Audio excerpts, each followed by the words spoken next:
सभी लोग बातचीत बंद, क्वेश्चन लिखेंगे।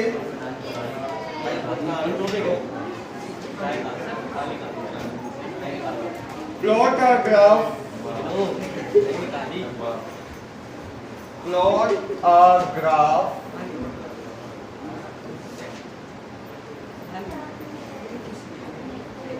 showing the variation of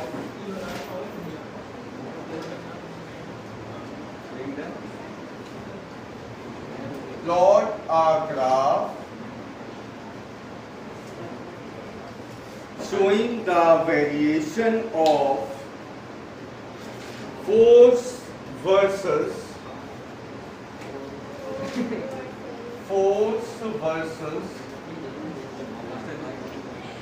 1 upon r square.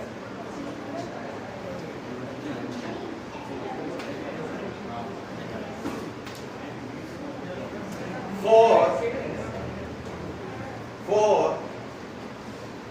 the pair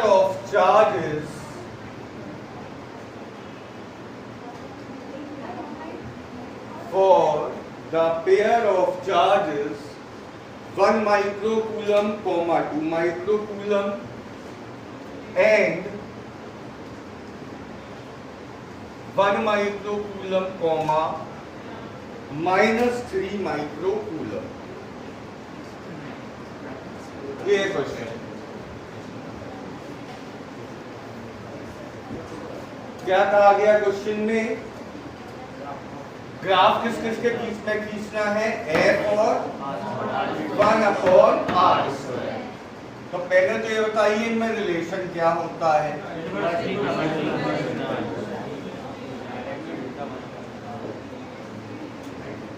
F is directly proportional to 1 upon r square। अगर F और R की बात की जाए तो ये कैसे है? Inversely proportional. बट F और 1 अपॉन r स्क्वायर कैसे है? Directly proportional. तो F और 1 अपॉन r स्क्वायर के बीच में जो ग्राफ प्लॉट होगा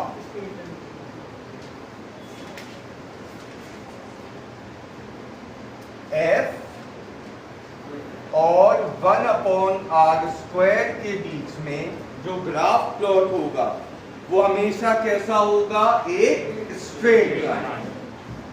ऐसा क्यों? क्योंकि F और 1 अपॉन r स्क्वायर आपस में कैसे हैं? डायरेक्टली प्रोपोर्शनल ग्राफ ऐसे ही बनता है। इस क्वेश्चन में हमें ग्राफ किस किस के लिए बनाना है? Q1 Q2 Q1 Q2। Minus sign तो नहीं लेंगे? फोर्स कैसी क्वांटिटी है? वेक्टर। माइनस साइन का कोई यूज नहीं। तो बताइए इस पेयर से फोर्स ज्यादा आएगा या इस पेयर से? भाई Q1 into Q2 2, Q1 into Q2 3। तो कौन से पेयर से फोर्स ज्यादा आया? तो यहाँ दो ग्राफ बनेगी, एक की हाइट ज्यादा होगी, एक की हाइट कम होगी। मतलब एक के लिए फोर्स ज्यादा होगा, दूसरे के लिए फोर्स कम होगा। जबकि दोनों के लिए R कैसा होगा? 6। ठीक। ये ग्राफ किस पेयर को रिप्रेजेंट करेगा? 1, 2।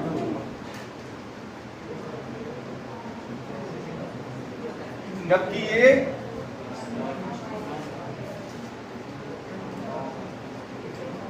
बात समझ में आ गई या कोई डाउट है? ग्राफ किस किस के बीच से प्लॉट होना है? F और 1 अपॉन r स्ट्रेट लाइन होगा। क्योंकि दो पेयर दिए हैं तो दो ग्राफ प्लॉट होंगे। फोर्स किसके लिए ज्यादा होगा? जिसमें मल्टीप्लिकेशन ज्यादा है। तो 3 1 3 इसका फोर्स ज्यादा है, 2 1 2 इसका फोर्स कम। तो नीचे वाला हो गया 1, 2 के लिए, ऊपर वाला हो गया 1, -2। Is it okay? कर लीजिए फटाक से।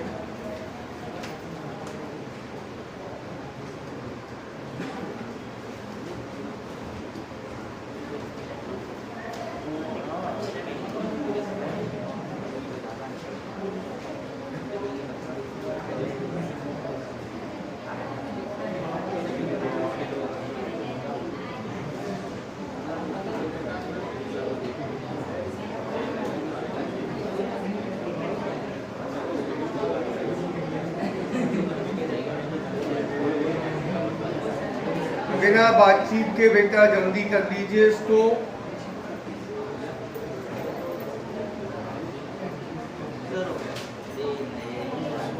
हो गया। नेक्स्ट क्वेश्चन, बेटा बातचीत नहीं। Sketch the electric field lines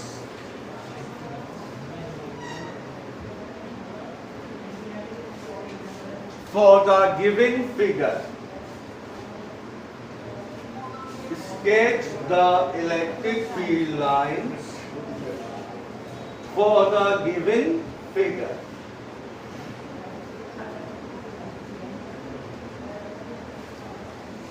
ये रही गिवन फिगर।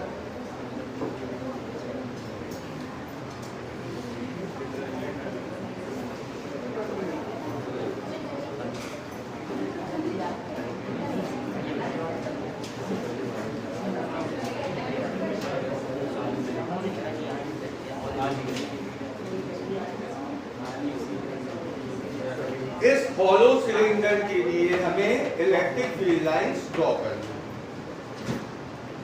तो यहां ध्यान से पहले देख लीजिए क्यों ये क्वेश्चन आया। बेटा एक सिलेंडर का ये सरफेस और ये सरफेस, इन पर जब आप लाइंस बनाओगे तो वो कैसी बनेंगी? Perpendicular outwards. इनमें तो कोई दिक्कत नहीं। थोड़ी सी दिक्कत कहां आएगी? यहां, क्योंकि ये कैसा है? सर्किल। सर्किल में बीचों बीच लाइन जो होगी वो बिल्कुल सीधी होगी,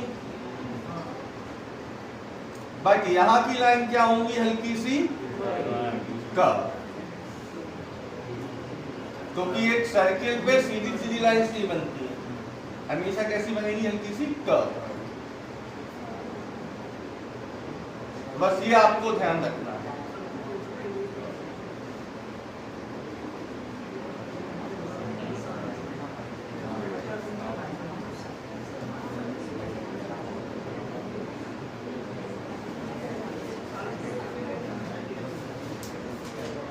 बनाइए, पहले क्वेश्चन बनाइएगा फिर आंसर।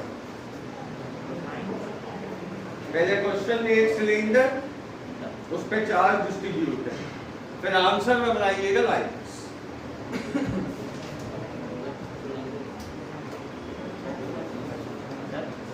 ऊपर में लाइन ऐसी जा रही है, नीचे बाहर की तरफ। ओह सॉरी, ये गलत बन गई। गुलाब बन गया होगा। ये भी ऐसे है, बाहर की साइड।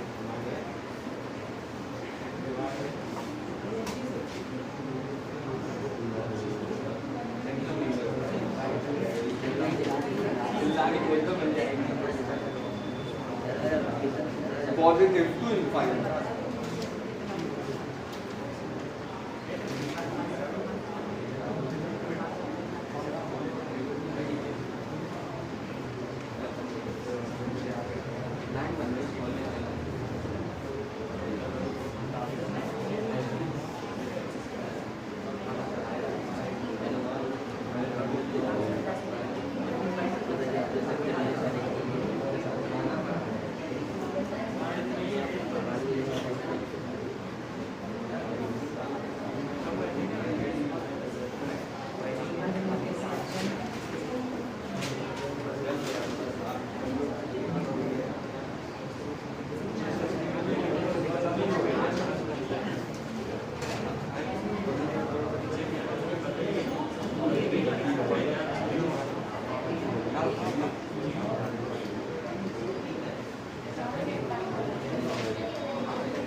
बेटा नेक्स्ट क्वेश्चन में ये फिगर बना लीजिए। ए से देखिए मैंने कितनी लाइंस बनाई है? 1 2 3 4 5 6। आप भी 6 बनाएंगे। बी पे कोई लाइन नहीं है, सब लाइन जाके वैनिश हो रही है। मैक्सिमम लाइंस कहां से बनी है? सी से। 5 ऊपर तो 5 नीचे, ऐसे ही आप लोग बना लीजिए पहले, फिर क्वेश्चन बताता हूं।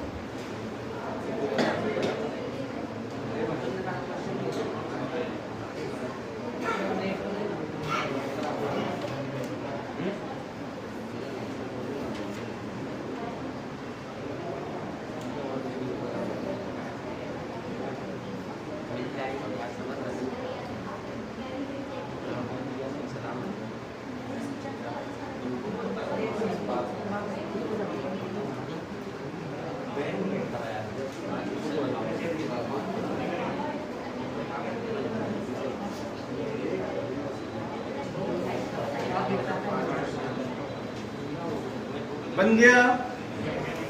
Question number first part,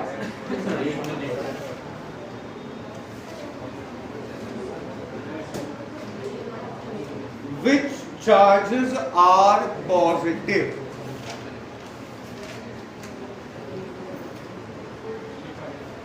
Which charges are positive? तो बेटा क्या पहचान है पॉजिटिव चार्ज की? Lines generate from positive. A और सी से देखिए लाइन्स जेनरेट हो रही है, बाहर की साइड जा रही है, तो ए और सी कैसे हैं? देख लीजिए, lines generate from positive charge.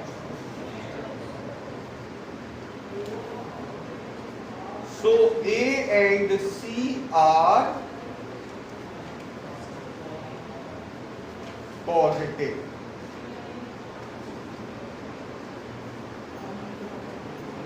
Second,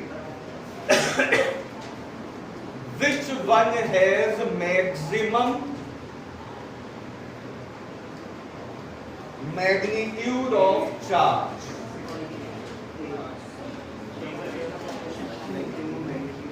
Which one has maximum magnitude of charge? तो पहले रीजन सुन लीजिए। जिस चार्ज से सबसे ज्यादा नंबर ऑफ लाइंस प्रोड्यूस हो रही होंगी उसका मैग्नीट्यूड मैक्सिमम। भाई ई का फॉर्मूला क्या होता? Q/R। तो जितना ज्यादा चार्ज होगा उतनी ज्यादा इलेक्ट्रिक फील्ड होगी, उतनी ज्यादा लाइंस डेवलप। तो किस पे लाइन सबसे ज्यादा है? सी से निकल रही है, तो लिख लीजिए मोर charge develop, more electric lines of force.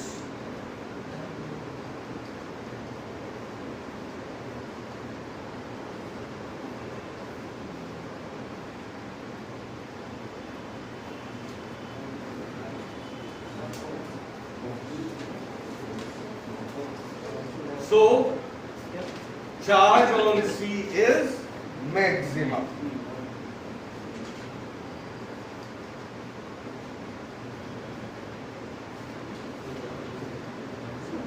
Third point,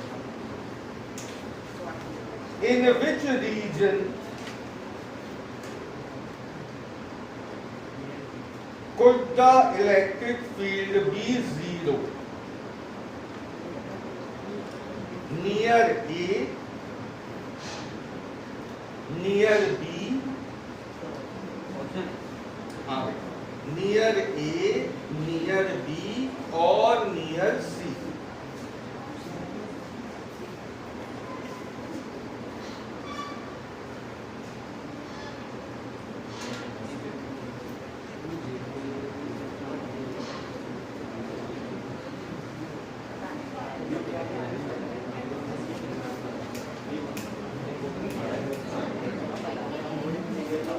तो अब पहले ये बताइए न्यूट्रल पॉइंट होता क्या है? कब इलेक्ट्रिक फील्ड कहाँ जीरो होती है? जब एक चार्ज प्लस का हो एक माइनस का, तब दोनों प्लस के हो, तब दोनों माइनस के हो, तब कब इलेक्ट्रिक फील्ड जीरो होती है? ये न्यूमेरिकल से आएगा आपको याद, न्यूमेरिकल से याद करो। अगर आपको न्यूमेरिकल से याद है,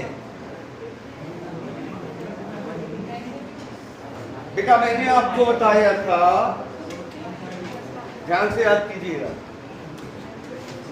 अगर एक चार्ज प्लस का है और दूसरा भी प्लस का है तो मैग्नेटिक फील्ड इस लाइन पर कहीं ना कहीं, सॉरी, इलेक्ट्रिक फील्ड इस लाइन पे कहीं ना कहीं जीरो होगी। कब? जब दोनों साइड चार्ज का नेचर सेम हो, या तो दोनों प्लस के हो या दोनों माइनस के, तो इस लाइन पर इलेक्ट्रिक फील्ड जीरो होती है। जबकि अगर एक प्लस का चार्ज है और दूसरा माइनस का, तो इलेक्ट्रिक फील्ड जीरो होगी लाइन ऑफ जॉइनिंग के बाद। तब इलेक्ट्रिक फील्ड जीरो होगी लाइन ऑफ जॉइनिंग के बाद। और किसके पास, कौन से चार्ज के पास इलेक्ट्रिक फील्ड जीरो होगी? जिसका मैग्नीट्यूड कम। इलेक्ट्रिक फील्ड हमेशा उस पॉइंट के पास होती है जीरो जिसका magnitude come. I repeat, same nature के चार्ज में इलेक्ट्रिक फील्ड कहां जीरो होती है?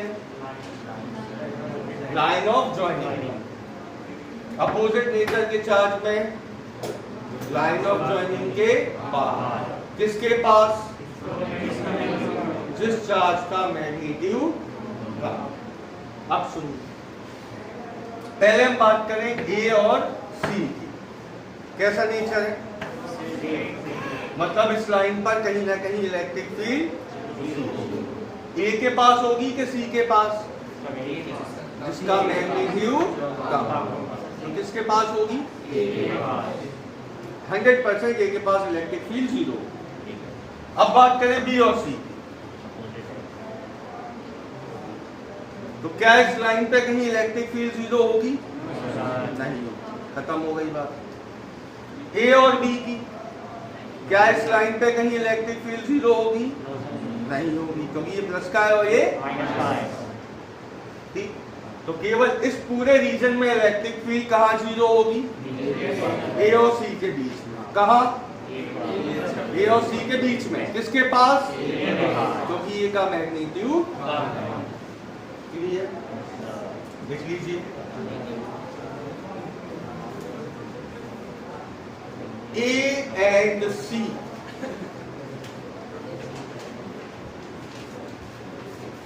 are of same nature.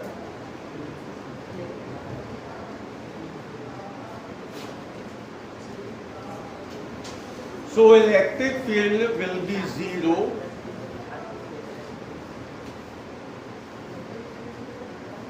So electric field will be zero on the line of joining AC.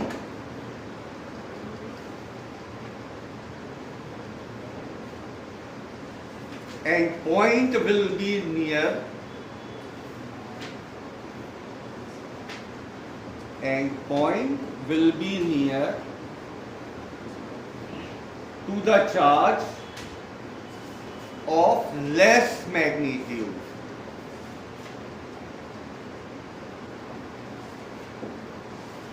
To the charge of less magnitude, that is E.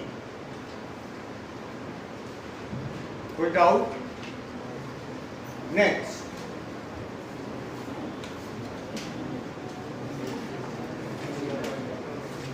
dielectric constant of water.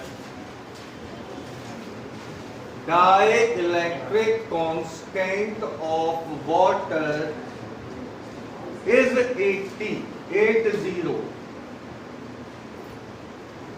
Dielectric constant of water is 80. Find its permittivity.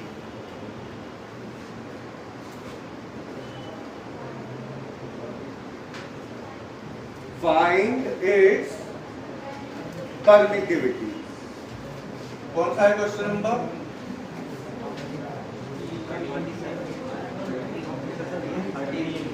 13?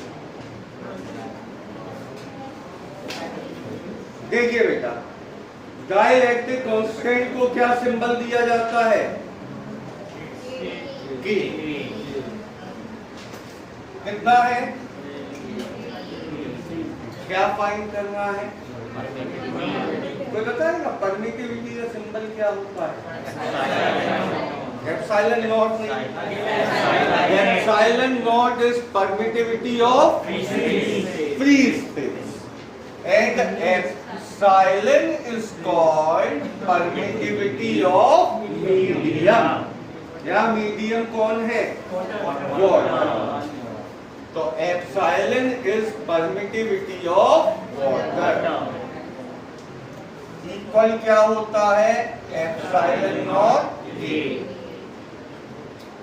Permittivity of free space is always k time, permittivity of medium is always k times of permittivity of free space। आपको याद हो मैंने बताया था 1/4 pi epsilon not air के लिए, जब दोनों चार्जेस के बीच में एयर, और जैसे ही कोई मीडियम इंट्रोड्यूस होगा epsilon not will multiply by. इस पूरे सिंबल को हम चाहें तो क्या लिख सकते हैं? Permittivity of medium. तो एप्सिलॉन नॉट की वैल्यू क्या थी? और की है 8। मल्टीप्लाई कर लीजिए, यूनिट नहीं होती।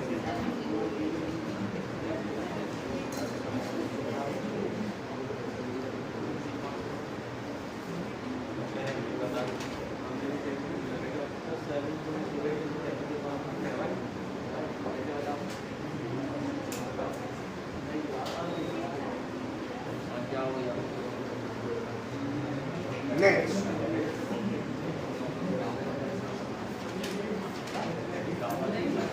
a charge 1 microcoulomb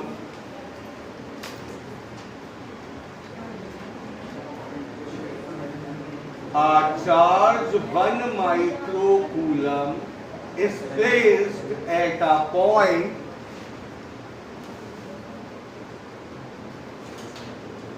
देखिए कोऑर्डिनेट 1 मीटर, 2 मीटर, 4 मीटर।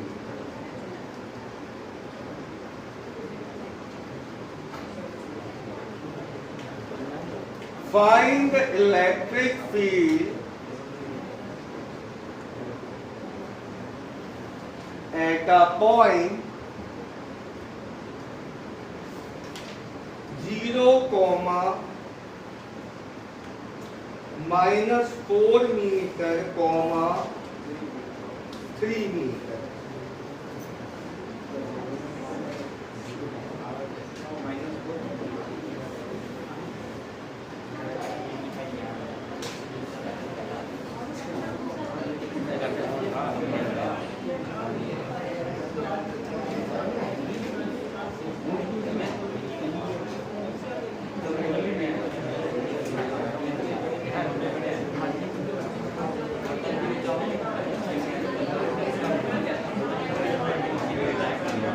बातचीत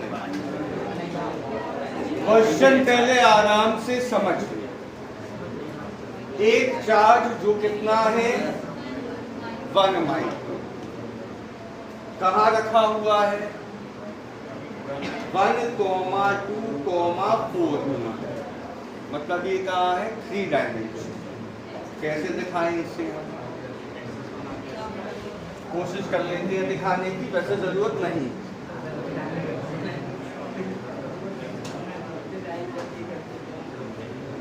X, Y, Z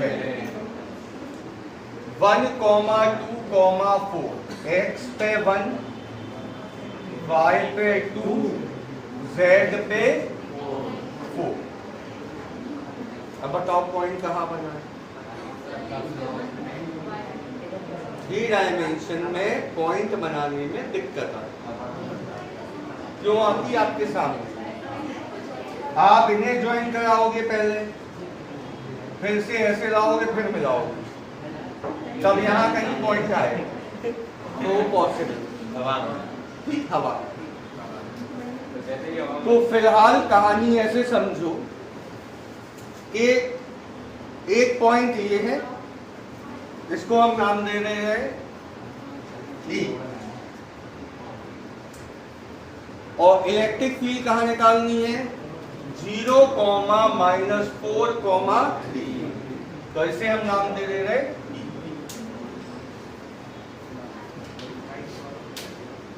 अब ये क्वेश्चन होगा वेक्टर, ध्यान से समझिए। इलेक्ट्रिक फील्ड का बेटा वेक्टर फॉर्म क्या होता है? पूरा समझा रहा हूं, पूरा समझिएगा ध्यान से, अच्छा क्वेश्चन मिल गया है।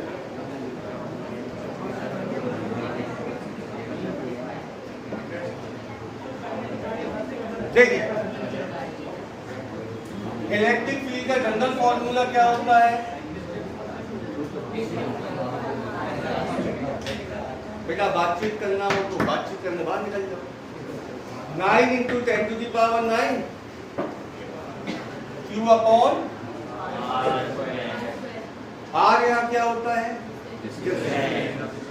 अगर हमें इसी को वेक्टर फॉर्म में लिखना हो तो हमें यहाँ कोई ना कोई वेक्टर इंट्रोड्यूस कराना होता है, क्योंकि E क्या है? वेक्टर, जबकि इनमें से कोई वेक्टर नहीं है। तो यहाँ हम मल्टीप्लाई करते हैं किससे? R के। 1 से मल्टीप्लाई किया, R के क्या होता है? Unit vector. 1 से मल्टीप्लाई किया, कोई फर्क नहीं पड़ा, ठीक है। अब सुनिए, अगर हमें इसी से कोई न्यूमेरिकल सॉल्व करना है तो हमें क्या करना होगा? इसे लिखना होगा वेक्टर R अपॉन R। मालूम है सबको? पोजीशन वेक्टर का फॉर्मूला, यूनिट वेक्टर का formula R vector upon R। तो क्या बन गया? Q अपॉन इंटू, इतना आपकी समझ में आया? अब मुझे ये बताइए यहाँ वेक्टर R क्या है? यहाँ वेक्टर R होता है दो वेक्टर्स के बीच का गैप। जैसे इसे मैं कहूं RA, तो वेक्टर RA क्या होगा? वेक्टर RA क्या होगा?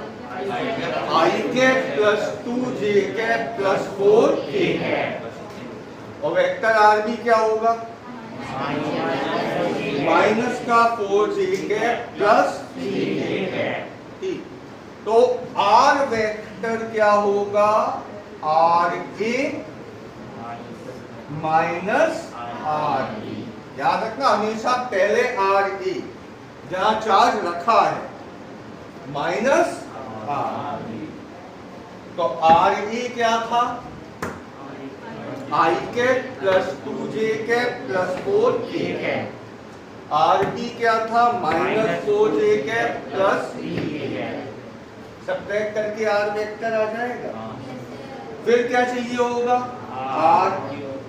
तो जो R वेक्टर आएगा उसका हम क्या निकाल लेंगे? समझ में आ रही बात? फिर एंड में यहाँ रखेंगे, इसमें रखेंगे दे। तो सबसे पहले लिखिए RA।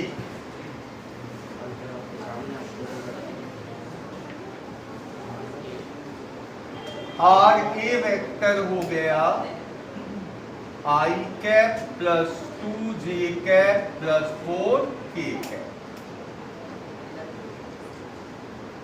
RB वेक्टर है minus 4j cap plus 3k cap.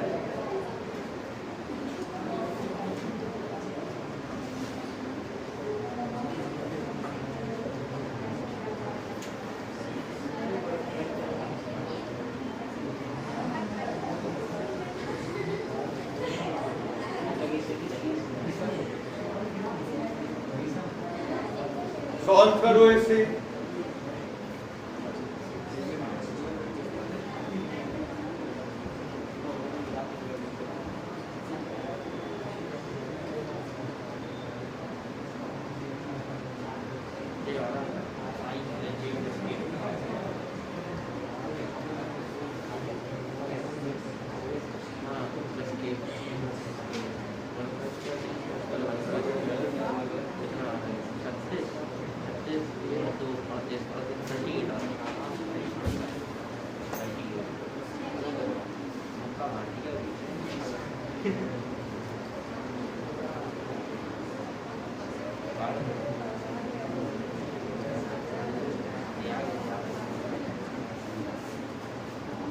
यार यहाँ एक गड़बड़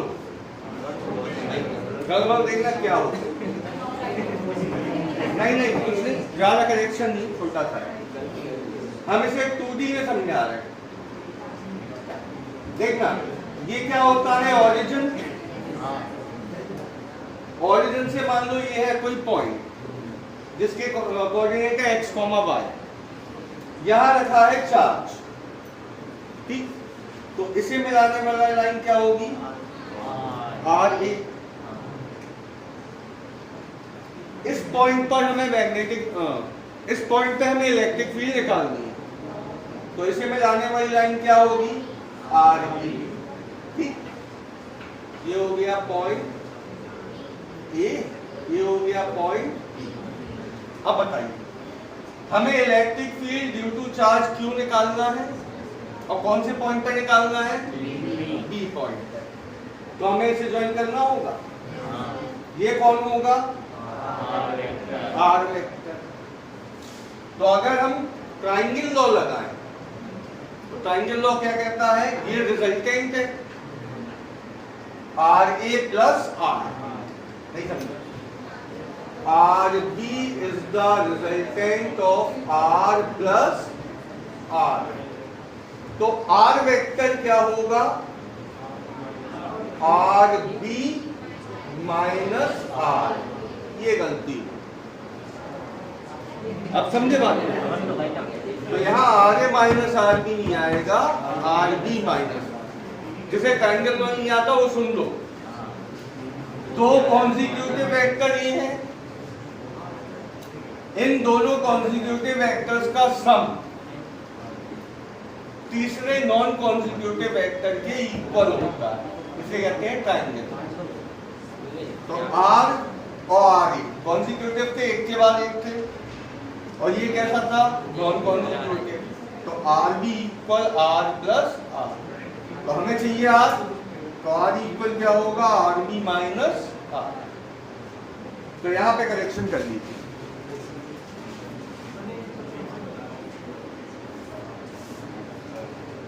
RB माइनस RA निकालना।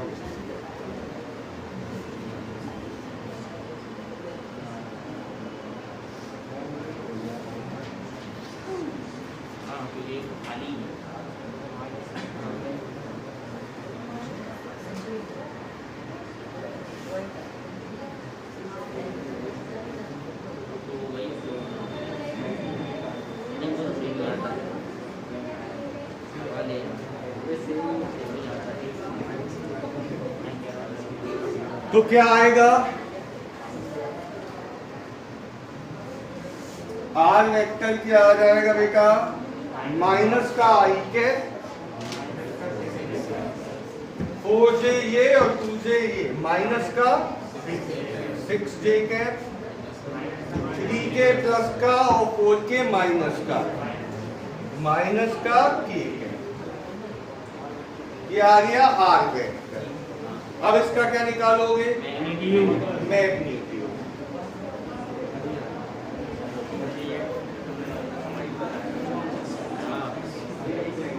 कैसे निकलेगा बेटा इसका मैग्नीट्यूड, अंदर -1 का स्क्वायर प्लस -6 का स्क्वायर प्लस -1 का स्क्वायर।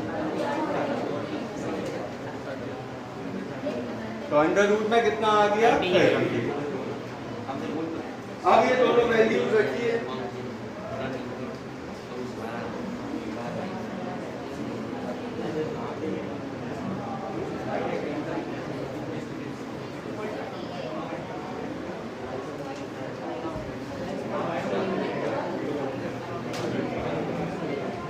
तो ई वेक्टर इक्वल, देखना अजीब सा आंसर आता है इसका, 9 into 10 to the power 9 Q की जगह R vector minus I cap minus 6 J cap minus K cap upon में की पावर यही होगा। इसे हम लिख सकते हैं अंडर रूट 38 की पावर 3/2 अगली लाइन। ऊपर कितना हो जाएगा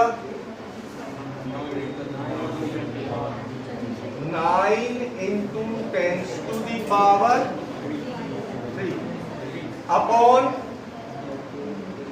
38 की पावर 3/2 इंटू में minus I cap minus 6 J cap minus का के, ये आपका है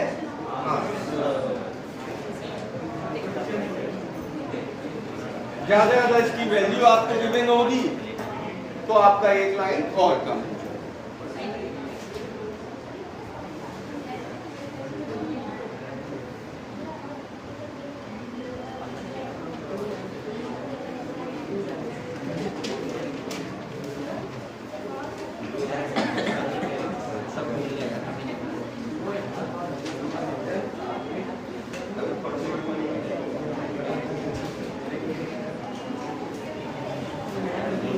बस इतना कीजिए आज।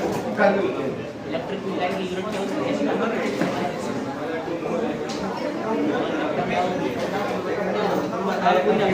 है?